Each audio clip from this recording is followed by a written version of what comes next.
ప్రపంచమంతా ఆశ్చర్యపడేలాగా America, Israel మరియు Iran మధ్య తీవ్రమైన యుద్ధం జరుగుతుంది. ఇంతకు ముందు చేసిన వీడియోల్లో అసలు యుద్ధం ఎందుకు స్టార్ట్ అయింది, ఇప్పటి వరకు ఈ యుద్ధంలో ఏ దేశం ఎంత కోల్పోయింది అనే విషయాల గురించి చెప్పాను.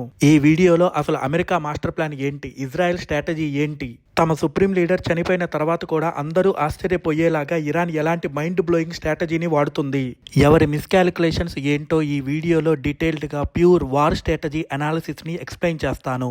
ముందు మనం అమెరికా మరియు ఇజ్రాయెల్ యొక్క ఆబ్జెక్టివ్స్ ఏంటి, వాళ్ళ వార్ స్ట్రాటజీ ఏంటో తెలుసుకుందాం. అసలు డొనాల్డ్ ట్రంప్ కి, ఇజ్రాయెల్ కి ఇరాన్ నుంచి ఏం కావాలి? వాళ్ళ మెయిన్ ఆబ్జెక్టివ్ ఒక్కటే, రెజీమ్ చేంజ్, అంటే ప్రభుత్వాన్ని కూల్చేయడం మరియు ఇరాన్ యొక్క థ్రెట్స్ ని పూర్తిగా నాశనం చేయడం. డొనాల్డ్ ట్రంప్ ఓపెన్ గా ఏం చెప్పారంటే ఇరాన్ దగ్గరున్న న్యూక్లియర్ వెపన్స్ ని ఆపటం, వాళ్ళ మిసైల్ ప్రోగ్రామ్ను నేలమట్టం చేయడం, ఇరాన్ నేవీని పూర్తిగా నాశనం చేయడం తమ లక్ష్యమని చెప్పారు. ఇజ్రాయెల్ ప్రైమ్ మినిస్టర్ నేతన్యాహు కూడా తమ దేశం మనుగడికి థ్రెట్ ఉన్న ఇరాన్ యొక్క న్యూక్లియర్ మరియు మిసైల్ ప్రోగ్రామ్స్ ని పూర్తిగా నాశనం చేయాలని నిర్ణయించారు. ఈ లక్ష్యం చేరుకోవడానికి అమెరికా మరియు ఇజ్రాయెల్ తీసుకున్న స్ట్రాటజీ పేరు మల్టీ డొమైన్ ఆపరేషన్స్, MDO, అంటే గాలిలో, నీటిలో, నేల మీద, సైబర్ మరియు స్పేస్, ఇలా అన్ని దిక్కుల నుండి ఒకేసారి అటాక్ చేయడం. ఇందులో మెయిన్ గా 3 స్ట్రాటజీస్ ఉన్నాయి. స్ట్రాటజీ నెంబర్ 1, డీకాపిటేషన్ స్ట్రైక్, అంటే శత్రువు యొక్క తల నరికేయడం. Iran supreme leader Ali Khamenei and main leaders ని చంపేస్తే total command and control system నాశనం అయిపోతుంది అని వాళ్ళు ప్లాన్ వేశారు. స్ట్రాటజీ నెంబర్ 2, ఎయిర్ సుప్రియారిటీ, ఇరాన్ దగ్గర ఉన్న ఎయిర్ డిఫెన్స్ సిస్టమ్స్ ని, మిసైల్ లాంచర్స్ ని ముందే పేల్చేయడం. వాటిని గాని పేల్చేస్తే ఇరాన్ కి తిరిగి దాడి చేసే శక్తి పోతుంది అని. Strategy number 3, internal uprising, Iran ప్రజల్ని తన ప్రభుత్వానికి వ్యతిరేకంగా తిరుగుబాటు చేసేలా ఎంకరేజ్ చేయడం. అమెరికా మరియు ఇజ్రాయెల్ ఏమనుకున్నారంటే జనవరి 2026లో వెనిజులా దేశం మీద అమెరికా అటాక్ చేసి ప్రెసిడెంట్ మదురోని క్యాప్చర్ చేసిన కొన్ని రోజులకే ఆ దేశం ఎలాగైతే సరెండర్ అయిపోయిందో ఇరాన్ కూడా అలాగే వెంటనే సరెండర్ అయిపోతుందని అనుకున్నాయి. జస్ట్ 7 రోజుల నుండి 10 రోజుల్లో ఈ యుద్ధం అయిపోతుందని వాళ్ళ ప్లాన్. కానీ ఇక్కడే అసలు ట్విస్ట్ ఉంది. అమెరికా అనుకున్నది ఒకటి, ఇక్కడ జరిగింది ఇంకొకటి. సుప్రీం లీడర్ చనిపోయిన, టాప్ మిలిటరీ ఆఫీసర్స్ మట్టిలో కలిసిపోయినా కూడా ఇరాన్ సరెండర్ అవ్వలేదు. తిరిగి 1200 మిసైల్స్ తో మరియు డ్రోన్స్ తో అమెరికా బేసెస్ మీద, ఇజ్రాయెల్ మీద భయంకరమైన దాడి చేసింది. అసలు లీడర్ లేకుండా ఇరాన్ ఇంత పెద్ద దాడి ఎలా చేయగలిగింది? ఇక్కడ మనం ఇరాన్ యొక్క మైండ్ బ్లోయింగ్ వార్ స్ట్రాటజీ గురించి మాట్లాడుకోవాలి. ఇరాన్ తీసుకున్న స్ట్రాటజీస్ చూస్తే ప్రపంచ మిలిటరీ ఎక్స్పర్ట్స్ కూడా మతిపోతుంది. Iran strategy number 1, decentralised mosaic defence, DMD. ఇది తెలిస్తే మీరు ఖచ్చితంగా షాక్ అవుతారు. ఇరాన్కి తెలుసు అమెరికా వచ్చి తమ టాప్ లీడర్స్ ని చంపేయగలదు అని. అందుకే వాళ్ళు డీసెంట్రలైజ్డ్ మొజాయిక్ డిఫెన్స్ అనే కొత్త సిస్టమ్ ని తీసుకొచ్చారు. అసలు ఇదేంటంటే ఇరాన్ తన మిలిటరీ కమాండ్ ని 31 అటానమస్ యూనిట్స్ గా విడదీసింది. అంటే ఈ యూనిట్స్ అనేవి లీడర్స్ తో సంబంధం లేకుండా తమ సొంతంగా డెసిషన్స్ తీసుకోవచ్చు. టెహరాన్ కి 1 యూనిట్, మిగతా 30 స్టేట్స్ కి 30 యూనిట్స్. ఒకవేళ మెయిన్ లీడర్ చనిపోయినా లేదా మెయిన్ హెడ్ క్వార్టర్స్ నాశనం అయిపోయినా ఎవరి పర్మిషన్ అవసరం లేకుండా ఈ 31 యూనిట్స్ వాళ్ళకి వాళ్లే ఇండిపెండెంట్ గా యుద్ధం చేస్తారు. అందుకే ఖమేనీ చనిపోయిన కొన్ని గంటల్లోనే ఈ ప్రొవిన్షియల్ యూనిట్స్ అన్ని కలిసి అమెరికన్ బేసెస్ మీద 1200 మిసైల్స్ వేశాయి. అమెరికా ఏమో ఇరాన్ తల నరికేశాను అనుకుంది. కానీ ఇరాన్ ఒక హైడ్రా లాగా, అంటే ఒక తల నరికేస్తే ఇంకో తల వచ్చే రాక్షసుల్లాగా తయారైంది. Iran strategy number 2, the bleedout cost asymmetry, యుద్ధంలో శత్రువు దగ్గర పెద్ద పెద్ద వెపన్స్ ఉన్నప్పుడు తక్కువ ఖర్చుతో వారిని ఎలా దెబ్బ కొట్టాలో ఇరాన్కి బాగా తెలుసు. మీకు ఒక డౌట్ రావచ్చు, ఇజ్రాయెల్ దగ్గర ఐరన్ డోమ్ ఉంది, అమెరికా దగ్గర ప్యాట్రియాట్ ఎయిర్ డిఫెన్స్ సిస్టమ్స్ ఉన్నాయి కదా, మరి ఇరాన్ మిసైల్స్ ని ఆ డిఫెన్స్ సిస్టమ్స్ తో ఈజీగా గాల్లోనే పేల్చేయచ్చు కదా అని. ఇక్కడే ఇరాన్ తెలివిగా కాస్ట్ అసిమెట్రీని వాడింది. ఇరాన్ పంపిస్తున్న Shahed 136 kamikaze drones cost just $20,000 నుండి $50,000 మాత్రమే ఉంటుంది. కానీ ఆ డ్రోన్ ని గాల్లో పేల్చాలంటే అమెరికా వాడే ప్యాట్రియాట్ మిసైల్స్ కాస్ట్ $2 నుండి $4 మిలియన్స్ ఉంటుంది. అలాగే ఇజ్రాయెల్ వాడే ఐరన్ డోమ్ మిసైల్స్ కాస్ట్ $50,000 నుండి $1,00,000 ఉంటుంది.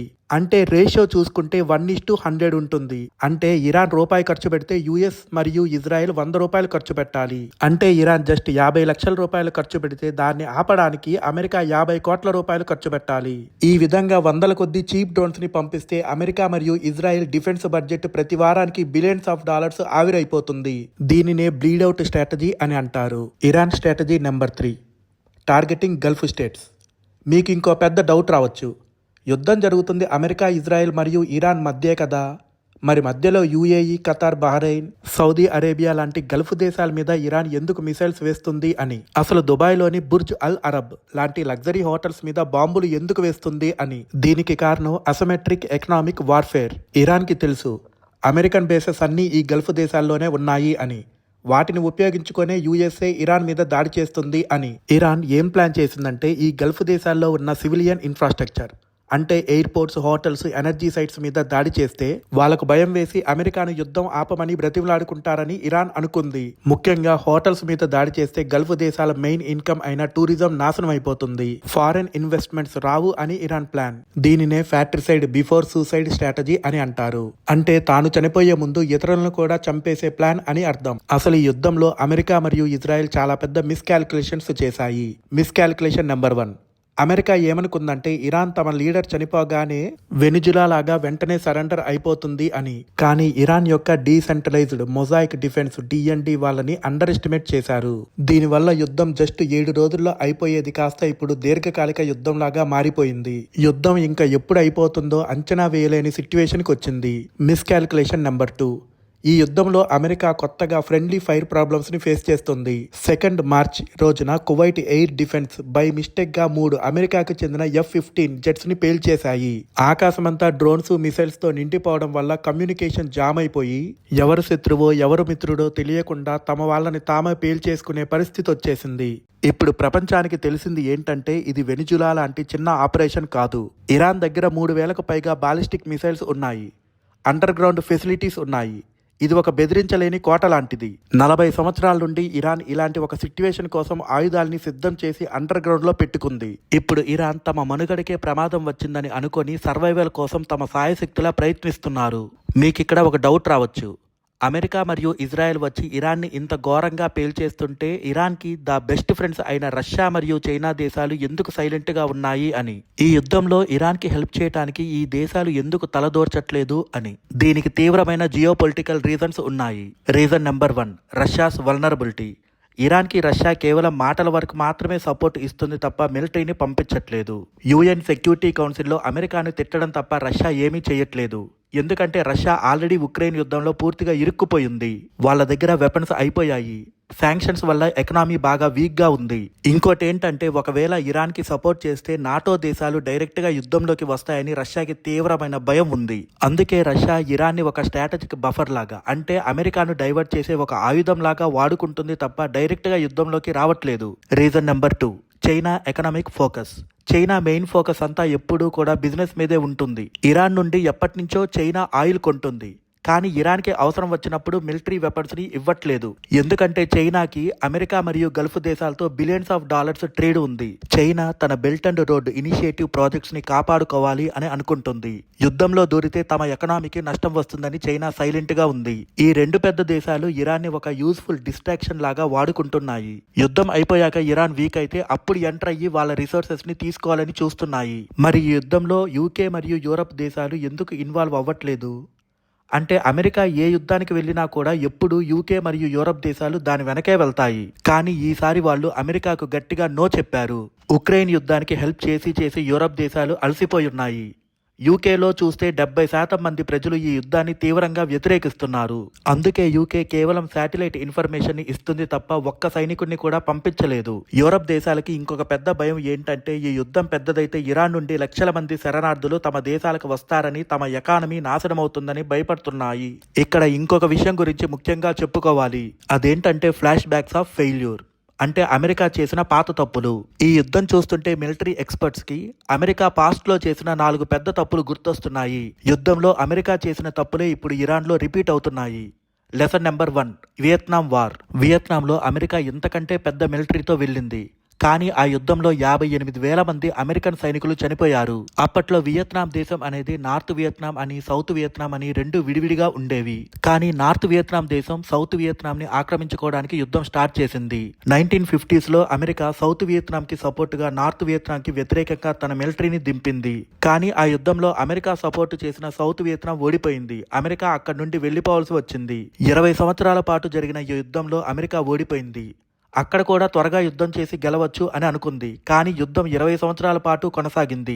ఆ యుద్ధంలో తక్కువ ఖర్చుతో శత్రువుల్ని కొట్టడం వల్ల అమెరికా ఓడిపోయింది. ఇప్పుడు ఇరాన్ కూడా చీప్ డ్రోన్స్ తో అమెరికా యొక్క బిలియన్స్ ఆఫ్ డాలర్స్ ని నాశనం చేస్తుంది. Lesson number 2, Afghanistan. అక్కడ తాలిబాన్లను తోసేసి కొత్త ప్రభుత్వాన్ని పెట్టాలనుకున్నారు. $2 ట్రిలియన్ ఖర్చు పెట్టారు. 20 సంవత్సరాల పాటు ఆఫ్ఘనిస్తాన్లో USA సైనికులున్నారు. కానీ అక్కడ తాలిబన్లతో పోరాడి 2400 మంది అమెరికన్ సైనికులు చనిపోయారు. చివరికి ఏమైంది? 20 సంవత్సరాల తర్వాత తాలిబన్లు మళ్లీ వచ్చారు. ఇప్పుడు ఇరాన్లో కూడా కమీనేని చంపారు. కానీ రెజిమే చేంజ్ చేసినంత మాత్రాన గ్రౌండ్లో లోకల్ సపోర్ట్ లేకుండా, ఇంకొక లీడర్ లేకుండా ఎవరు రూల్ చేస్తారు? Lesson number 3, Iraq. ఒకప్పుడు ఇరాక్లో వివిధ కారణాలు చెప్పి సద్దాం హుస్సేన్ని చంపేశారు. కానీ ఆ తర్వాత ఆ దేశంలో సరైన లీడర్ లేక పవర్ వ్యాక్యూమ్ వచ్చి ఐఎస్ఐఎస్ లాంటి తీవ్రవాదులు పుట్టారు. ఆ తీవ్రవాదుల్ని నిర్మూలించడానికి యుఎస్ఏకి $3 ట్రిలియన్ ఖర్చు అయింది. 8 సంవత్సరాలు పట్టింది. ఎంతో మంది అమెరికన్ సైనికులు చనిపోయారు. రేపు ఇరాన్లో కూడా ఇంకా పెద్ద ఉగ్రవాదులు వస్తే ప్రపంచానికే ప్రమాదం. Lesson number 4, Libya.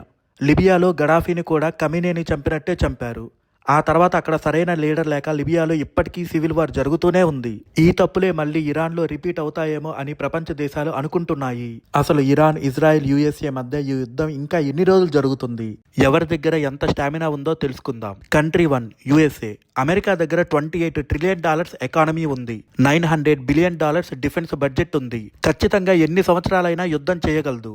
కానీ అమెరికాలో 59% ప్రజలు ఈ యుద్ధాన్ని తప్పుపడుతున్నారు. పబ్లిక్ ప్రెషర్ వల్ల 6 నుండి 12 నెలల్లో యుద్ధం ఆపేయాల్సి వచ్చింది అని ఎక్స్పర్ట్స్ అంటున్నారు. Country 2, Israel. ఇజ్రాయెల్ 110,000 మంది సైనికుల్ని యుద్ధంలోకి తెచ్చింది. కానీ ఇజ్రాయెల్ ఎకానమీ చాలా చిన్నది.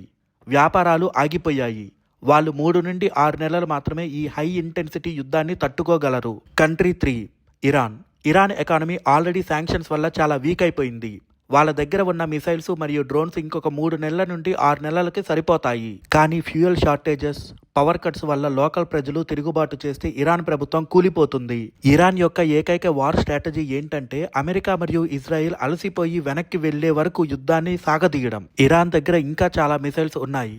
కానీ గల్ఫ్ దేశాల దగ్గర, ఇజ్రాయెల్ దగ్గర వాటిని ఇంటర్సెప్ట్ చేసే యాంటీ మిసైల్స్ స్టాక్ లేవు. అది కాకుండా ఒక మిసైల్ని ఇంటర్సెప్ట్ చేయాలంటే మినిమం 3 నుండి 6 యాంటీ మిసైల్స్ ఉండాలి. ఆల్రెడీ గల్ఫ్ దేశాల దగ్గర యాంటీ మిసైల్స్ అయిపోతున్నాయి. అవి కూడా ఎక్కువ రోజులు యుద్ధాన్ని హోల్డ్ చేయలేవు. కన్క్లూజన్ ఏంటంటే ఈ యుద్ధం వల్ల గ్లోబల్ ఎనర్జీ మార్కెట్స్ నాశనం అయిపోయాయి. స్ట్రైట్ ఆఫ్ హార్మోజ్ బ్లాక్ అయిపోయింది. ఆయిల్ ప్రైసెస్ $150 నుండి $200 వెళ్లిపోయే అవకాశం ఉంది. ఖతార్లో ఎల్ఎన్జీ ప్రొడక్షన్ ఆగిపోయింది. దుబాయ్లో ఇన్ఫ్రాస్ట్రక్చర్ డ్యామేజ్ అయింది. ఇది హైబ్రిడ్ వార్. అమెరికావి ప్రెసిషన్ స్ట్రైక్స్ అయితే ఇరాన్వి చీప్ డ్రోన్ స్వామ్స్. ఈ గొడవ వల్ల ప్రపంచమంతా 3వ ప్రపంచ యుద్ధం అంచున నిలబడింది. మీకు ఏమనిపిస్తుంది? ఈ యుద్ధంలో అమెరికా తీసుకున్న ఈ సడన్ డెసిషన్ కరెక్టేనా? ఇరాన్ తన స్ట్రాటజీతో అమెరికాని ఓడించగలదా? కామెంట్ సెక్షన్లో చెప్పండి. నా ఎక్స్ప్లెనేషన్ నచ్చితే ఈ వీడియోని లైక్ చేసి షేర్ చేయండి. ఇలాంటి ఇంట్రెస్టింగ్ వీడియోస్ కోసం నా ఛానల్ని సబ్స్క్రైబ్ చేయండి. వీడియో పెట్టగానే నోటిఫికేషన్ రావాలంటే సబ్స్క్రైబ్ చేయగానే పక్కన ఒక బెల్ ఐకాన్ కనబడుతుంది. దాని మీద క్లిక్ చేయండి. Thank you all.